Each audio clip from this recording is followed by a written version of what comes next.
Hey friends, welcome to Gardening with Creekside. It is a very exciting day. Do you know what we're going to do today? We are going to put the very first plants into our Proven Winners Signature Garden. Yay! The day has arrived and we can begin planting. If you remember the last 2 days, Jerry has worked his little heart out and got the irrigation installed into the Signature Garden. So that means all, quote, the bones are in and we can begin putting plants in. I am so stinking excited about this. Can you tell? So guess what's going to go in? What we're going to focus on today is the berm, the two raised beds that you will walk through to enter into the Signature Garden. We got a delivery of some stunning sprinter boxwoods from Proven Winners yesterday. We got them from our friends over there at Johnson's Nursery in Eastern North Carolina. They grow some gorgeous sprinter boxwoods. So we decided to get them from them because they are so nice and big and beautiful. We are growing them, but they're still on the little teeny side. So go big or go home, right? So we decided to go big. Gorgeous sprinter boxwoods. We are big fans of the sprinter boxwoods. They perform really, really well for us in our North Carolina Zone B garden. They handle the heat, they handle the humidity, they can do full sun, they can do full shade, they can do anything between. And I've always wanted to have like a formal garden, but we're not really formal people around here. So this is going to be a little bit of a wink and a nudge to that, in the fact of on the berm, we are going to have a row of the sprinter boxwoods, and they're going to be spaced pretty close together, 2 feet apart, because over the next couple of years, as they are growing and as we are trimming them, we want them to be a hedge, a solid boxwood hedge. Sprinter boxwoods can be maintained anywhere between 2 to 4 feet. We will keep them in that 2.5 foot mark. Obviously, we're going to let them grow together, and then the height we can determine as we go through the years, right? So we're going to have a gorgeous hedge of those. Then on the other side, like the garden side, we're going to have a row of little lime punch Panicle Hydrangeas. Massive fan of these hydrangeas. We've had them in the back garden by the patio for the last, we've had them for 2 years, 3 years, and they just really, really do well. Nice, sturdy, compact, beautiful, creamy white flowers. I mean, they're almost iridescent, especially when they first kind of pop out. Just gorgeous. But I love them because they're nice and strong and sturdy plants. Those are up at the greenhouse in production, so we're gonna go up there in just a minute. We've got to gather some of our supplies. So we've got the boxwoods are here, so that's not too bad. We just have to walk a couple of feet so we can lay them out. The little lime punches are up at production. We will go grab those. And then of course, because it is us here at Gardening with Creekside, everything is going to get biotoned, and then we're going to come back with Land and Sea and compost, and we're going to amend, top dress these areas. For now, we're only going to do the sprinters and the hydrangeas.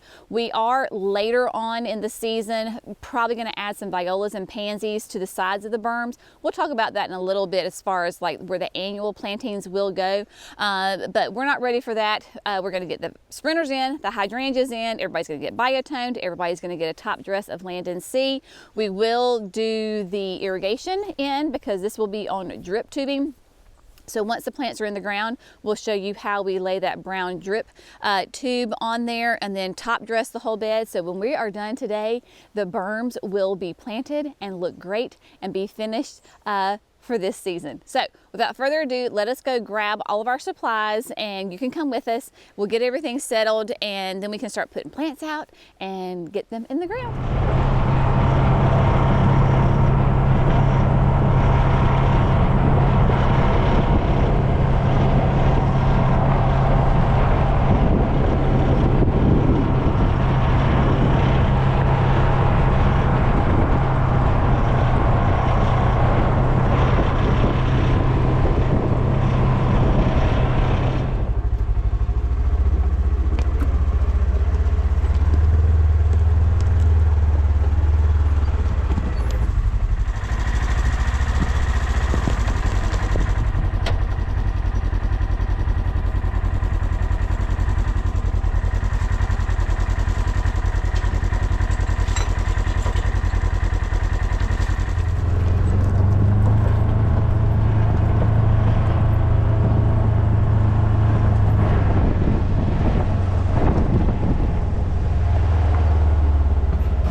of the supplies are gathered, they are here, the project can commence. So let me just walk you through what we're going to do initially before we actually start planting, because as you know, with any project, prep work is very key and vital.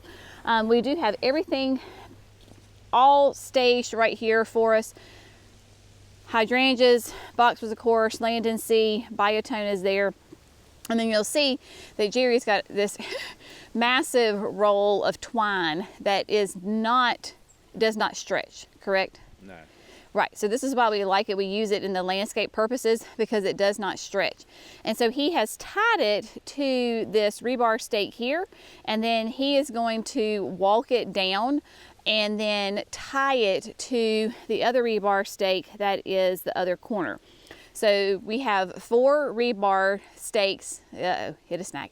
4 rebar stakes on the 4 corners of this part of the garden. So the idea is that he's about to lose his mind, y'all. He's getting a little hangry. Lunch is on the way, but we just got to hold him off until lunch.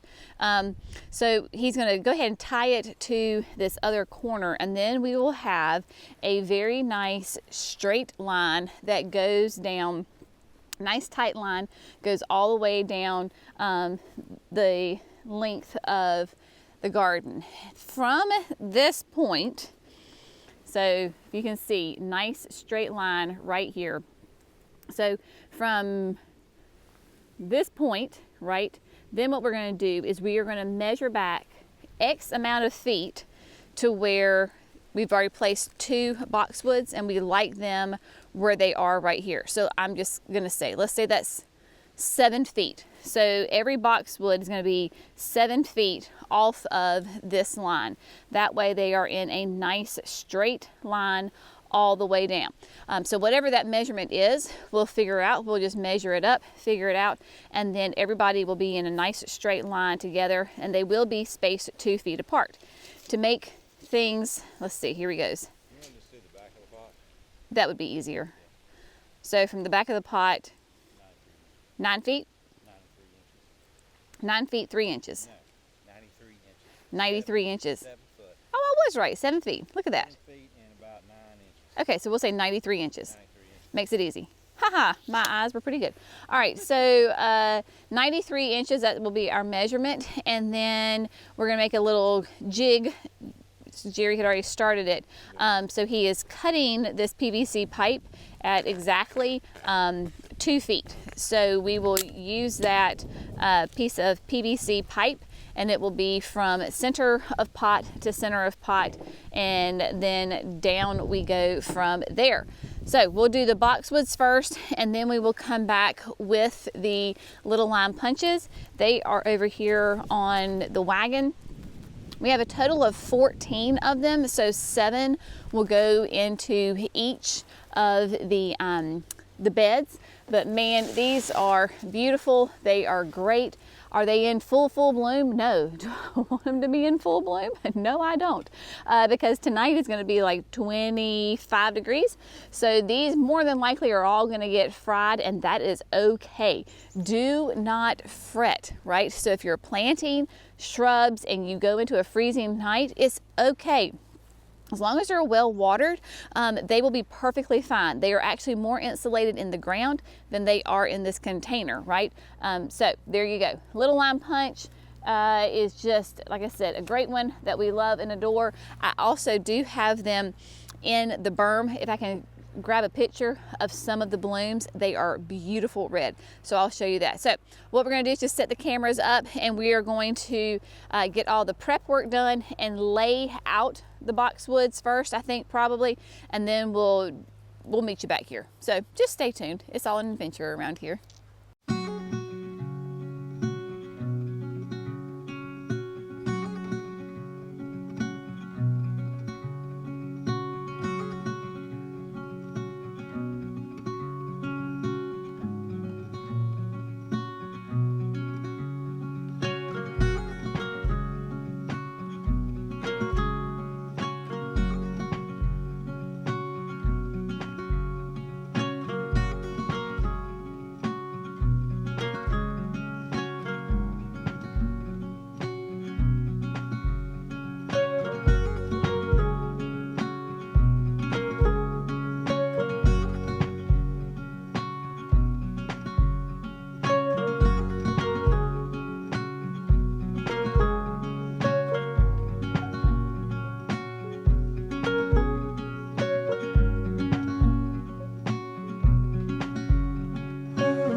Can I just tell you how stinking excited I am to have those boxwoods all in a beautiful little white line? Man, they look great.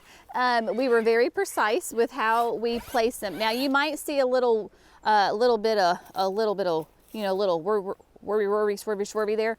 It's more because the pots are not sitting flat on the ground. So trust me, I promise they are all nice in a beautiful row all the way down to the other side of the other berm. What we did is, of course, we went with the lay of the land, which I like. So when we look at it from this perspective, as I back out so you can kind of see the whole thing, it curves, right? So we have nice straight, comes down, and then it comes down on this side. Same thing, comes down, goes up, and then curves down. We ended up going with 17 on each side. We had originally allotted 16, but that is why that's why you always buy 1 or 2 extra, because it just made sense to go ahead and fill it all the way out. Now on this side, it would have been a little bit too close to put another one right here because we are going to have river rock coming back around there, so we decided to end it right there.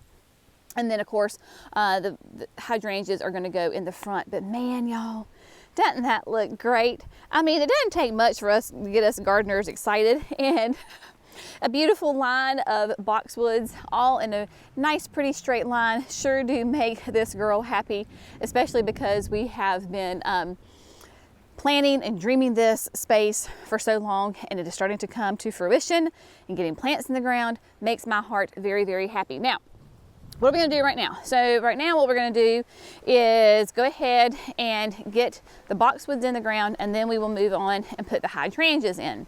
So what we're going to use, of course, is our power planter auger. This will be super easy to drill because obviously all this soil right here is nice and fluffy. This was just native soil that we have brought in. So, you know, I get asked all the time, you know, I have terrible red clay soil. What in the world do I need to do? You want to amend, right? That hence all of this beautiful land and seed compost. But red clay, remember, is not a bad thing. It holds nutrition, it holds water. And so it is a good thing. But when you are creating a garden like this, and for us, right, this is a really big deal. For our business, this is going to be bringing people in. This is a signature garden. There is a standard to which we have to really uphold here with the Proven Winners Signature Garden. We want it to be the absolute best, and that is why we are using nothing but the best products. So we are using the power planter auger. You can see Jerry just went ahead and popped it in, so just kind of holding up there. These are 3-gallon sprinters. Hydrangeas are 3 gallons as well. So we'll be using the 9-inch heavy-duty tip on that one. And then everybody, once we drill the holes, then everybody gets, of course, biotone. Biotone is so vitally important because it is that great starter fertilizer. Has all that mycorrhiza in there. Remember, this is specifically for root growth because, as we say, happy roots, happy shoots. You have a strong, healthy, happy root system, then you're going to have a strong, healthy, happy plant up top. Yes, it is now officially November. Today's November 1st. Yes, tonight is going to be 25, 26 degrees. Am I worried about these plants? Not at all. Not at all. This is the perfect time for us to begin planting these. Yes, this is a little bit delayed, but remember, we did not plant our privacy berm. I look back, the first day we planted our trees, it was November the 10th last year. That berm did phenomenal this year with not being on irrigation until July. This is going to start out on irrigation, not that we're running it, but get these plants in the ground. Those roots will have tons of time to get nice and grow strong with the biotone fertilizer. That's what that is for. So when the heat of the summer hits, that's what we have to worry about. These plants will be super happy, nice, strong, vigorous root system, and they will handle our heat and humidity like champions. So we're going to get these holes drilled. Everybody's going to get biotone, get them in the ground, and then we'll move on to the hydrangeas, and then we'll put down the irrigation and the land and seed.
Look, my friends, the boxwoods are in, the hydrangeas are going in.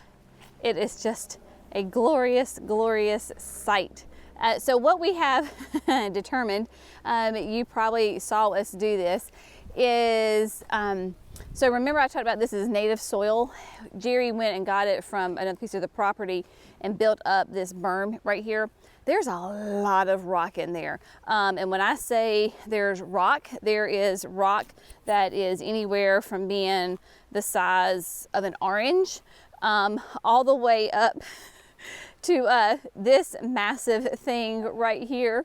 Can you see that? Yeah, that was going to be where that second boxwood is. It was right underneath there. Yeah, power planter auger is great. It is not going to go through that thing. So when we were drilling the holes, because of the rock, the auger and the holes got off, like as far as like the exact placement. So what we realized after doing the first one, and I looked at that line and I was like, that is not straight. So we had to go back with the tape measure and fix everything. So the second go around, what we did is did the holes, just plopped the plants down, and then before we actually planted them, Jerry and I went through and checked each one. Then we did the biotone down, and then we put the native soil back. So that's kind of the MO on that. The boxwoods, again, they are 2 feet apart on center. So what that means is from the center of this boxwood to the center of that boxwood is 2 feet, 24 inches. And here we go. Here's a test to see how nice and straight. I mean, looking pretty darn good, y'all. Look at that. Excellent. So the hydrangeas are, these are little line punches. They can be 3 to 5 feet tall and wide at maturity. Because we are in North Carolina, they're going to be closer to the 5-foot section. So we space them 4 feet apart on center, 48 inches, because again, I would want ultimately these to be a nice hydrangea hedge. So 4 feet apart on center, and then back here as far as the sprinters, we did them 36 inches, because my thoughts were if I keep my boxwoods at 2 feet wide roughly, so that means a foot this way, half of 5 is 2.5, so 2.5 this way, the foot of the boxwood, that is my 3.5 feet right there. Right now, it does look a little peculiar because there is a good bit of section, flower bed, between the hydrangeas and the boxwood. And Cece and I were talking, and she said, you know, this is a good example of planting for future. You're planting for the future growth. I know right now it may look a little peculiar and odd. That is where annuals can come in if you want to do that. So then my brain started thinking, I was like, ooh, do I want to plant for next year, probably next year only, do I want to plant a hedge of an annual that goes straight down? And then my precious husband was like, now don't forget what happened at the berm. So you remember my Wicked Witch Coleus and my Senorita Blanca Cleome, which was magnificent and massive and huge and did exactly what I wanted it to do. But it was a little too happy, and it started to inhibit the growth of my golden Oakland holly, my butterfly bushes, those kinds of things. So I'm gonna sit on this for a little bit, and if I do something like an annual down through here, because again, I have 3.5 feet, if I have or plant an annual, it would be something on the small side, maybe like an angel face angelona, or the unplugged pink salvia, because that stays more petite and not as spread. This is not where I would want to put my Wicked Witch Coleus, because, or my Senorita Rosalita Cleome. It would be stunning, but I think it would get too wide, and then it keeps the sun getting onto the shrubs, and then the shrubs don't grow like they should, right? But you can see these guys are nice and planted now, the little lime punches. 2 of them are down in the hole, and I think the rest of them, I don't think they're in the hole yet. I think that's what Cece's doing. That's why the elevation difference, maybe a little bit. No, they're done, he said. Some are just shorter than the others. And so they are done going in, and we did the same thing. So they were measuring while we were talking. They went ahead and measured, Biotone went in, and then Jerry's coming back and backfilling with the native soil. He's making sure that they're at the right depth and getting those in. So it's kind of an all hands on deck right now because everybody is pitching in and doing really well. Let's come around this way. Now, all of these, of course, these are living plants, and they are not perfectly uniform in size. So like the one that Jerry's working on now, you can see when he moves that it's more upright, like the shape of it is a little bit more upright, whereas these two next ones, they are fuller at the bottom. So it looks like these are like little short squatty ones, and it looks like there is a height difference. It's just the shape of the plant, and that will all work itself out next year as they're growing and developing, and it'll all be fine. Remember, perfection, no, not attainable. We're going for progress, not perfection. So that's what we're doing. So we're going to get these in the ground, and then after that we're going to go ahead and lay the drip tubing and then top dress with land and sea compost.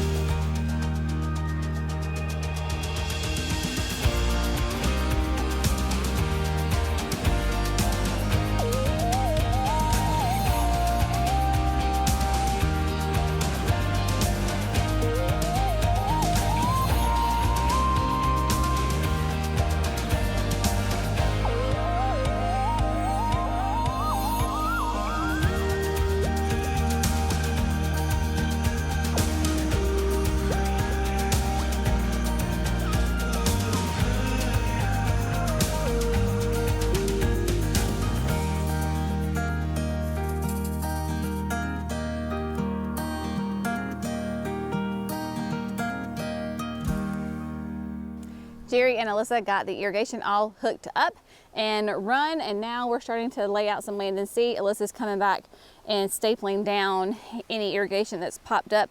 So what they did is, here is where yesterday with the irrigation, so this is the line, this line right here is directly connected to that main water line, that 1-inch PVC pipe, and then the tubing is coming out of there. He put an elbow on it and out it comes. And then they just simply, they went down, they did the boxwoods on 2 sides so that water would start to drip down. We will add more for the annuals at the time whenever we do the annuals. But for now, it's just running the length of each of the hydrangeas and the boxwoods down there. Again, planting this time of year is what is going to ensure that we have great healthy root systems, and that way we don't have to water as much in the future, right? If we need to add more irrigation at some point, we easily can do that. That's the great thing about this drip tube, is that it's really easy to add and move around. So did that, and then you can see where it is tied in right here. It is buried and then pops up on the other side back here behind the hydrangeas. And they are, everybody's in the ground nice and happy. And then the land and sea. The land and sea is coming out. We have got lots and lots of good land and sea to put down on this bed. We're going to use that as the top dressing, the mulch, whatever you want to call it. Now, I know this is a massive investment to put this compost down here, but again, we are wanting the absolute best results, so we are using the absolute best product, and these plants are going to be so extremely happy come the coming years. And so that is what, putting it down nice and thick so it will hide the drip tubing. We will not turn that on right now unless we need to at some point, but for now we are good. So Jerry, you can clearly see, is in production mode. He is just going after it, slinging it, and then we'll come back and smooth it out. So that's what's going to happen now, is we're going to lay down this land and sea. Why do we lay down this great compost? One, retains moisture. 2, of course it makes it look pretty. 3, and then just the nutrition. We are adding organic matter to this soil, because if you have happy, healthy soil, you're gonna have happy, healthy plants. And we are taking that investment and really putting our money where our mouth is and using that for these beds so that we have great nutrition in the flower beds and that these plants are fed and happy and stay nice and moist. So, somebody's wearing down. All right, we're gonna get this laid out.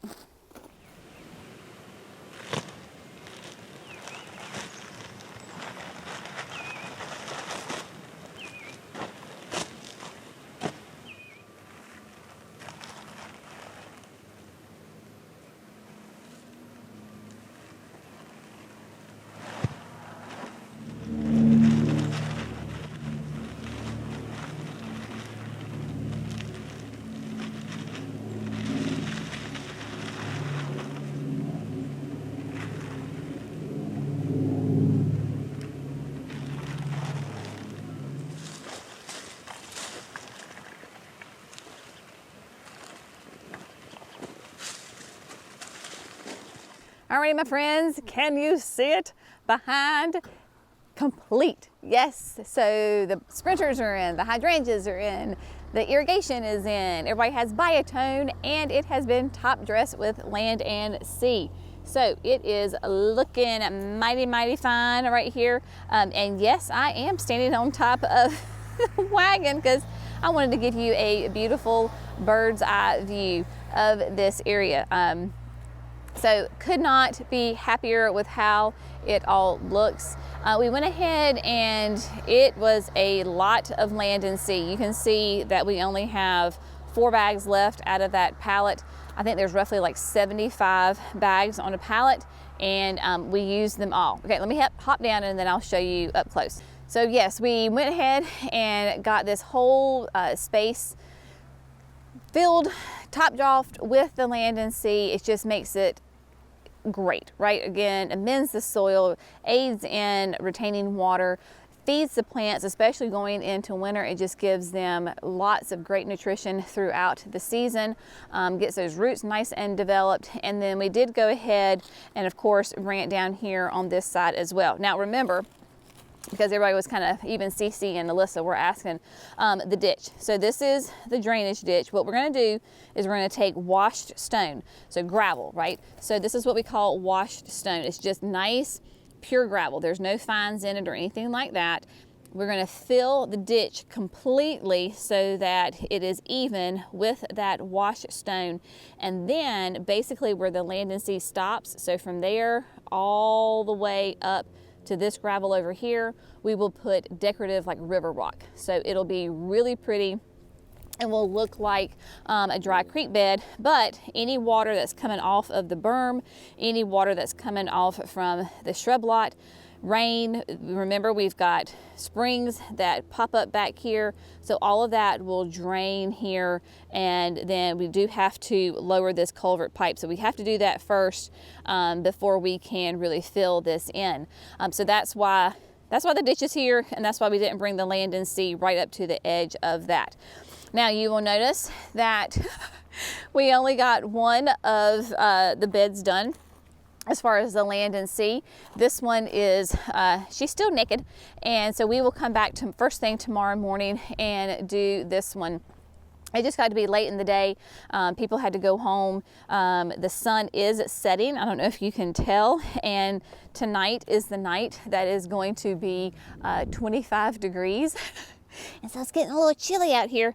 I say that very lightly because some of you already have snow on the ground. And here we are in North Carolina, but I think it's because you go from such a temperature extreme. We were at like 84 2 days ago, and then it just plummeted. So you're kind of in shock. But we could not be happier with how this is looking. Cece and I were talking, and I think what we're gonna go with is down the center for the summer season. We're going to use the Angel Face Wedgwood Blue, Angelonia. Be gorgeous. It's a nice soft bicolor of cream and blue. Not too terribly tall, but will fill in there, and it will just complement everything in the front is going to be a mixed border. So we'll have petunias, we'll have coleus, we'll have, I mean, just plum dandy and cerveza and lime and caladiums. So it'll just be a really fun mixed border all through here and then sweep around right there. So while we are waiting on the shrubs to go ahead and mature and fill out, that's what's so great about annuals, is that you can kind of use them as fillers and get everybody nice and snugged in there and gives it that really nice tight look. But yeah, so tonight's gonna be 25. We tried to take a lot of footage because don't know what these are hydrangeas, might be a little toasty in the morning. But yeah, really excited, can you tell? Very happy to have all of this in the ground, and it's just going to be spectacular. But it does show you the difference, if you can see, between the unfinished bed as far as the top dressing and then the one, of course, that has the land and sea. All right, my friends, it's been a great long day. We feel very accomplished, so stinking excited. So yeah, my brain can't even think. Who knows what's next? We'll see you in the next video. As always, thanks very much for gardening with Creekside. Y'all have a great day. Bye, friends.